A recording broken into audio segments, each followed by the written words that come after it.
Mic ఎందుకు ఇచ్చినారు ma'am మీరు? మాకు యాక్చువల్లీ మూర్తి గారు ట్వీట్ చేసినప్పుడు కూడా మాకు తెలియలేదు, కానీ ఇప్పుడు ఈ రోజు అర్థమైంది సింహం ఎందుకు గాయపడింది, ఆ రోజు ఎయిర్పోర్ట్ లో ఏం జరిగింది, ఇది మోస్ట్లీ నేనే. తింటున్న సింహం నేనే, పడుకున్న సింహం, తింటున్న సింహం, ఆడుకుంటున్న సింహం, అందుకని గాయపడ్డా.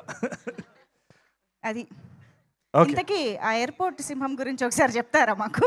ఏం లేదండి, అదే ప్రమోషన్స్ అని చెప్పేసి, అంటే మా కశ్యప్ గారి గురించి మీకు ఇప్పుడే పరిచయం కదా, అర్థమవుతుంది కదా ఆయన ఎట్లాంటి మనిషి. ఆయనకు ఒక క్రియేటివ్ థాట్ వచ్చింది. మీదేనా?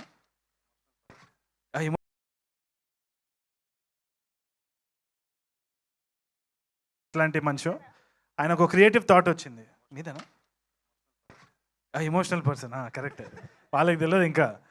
సో ఎయిర్పోర్ట్లో పోయి ప్రమోషన్స్ చేద్దామన్నారు. వద్దు, చెప్పు దెబ్బలు పడతాయి అంటే, గాయపడేదే కదా, గాయపడు అని అన్నాడు.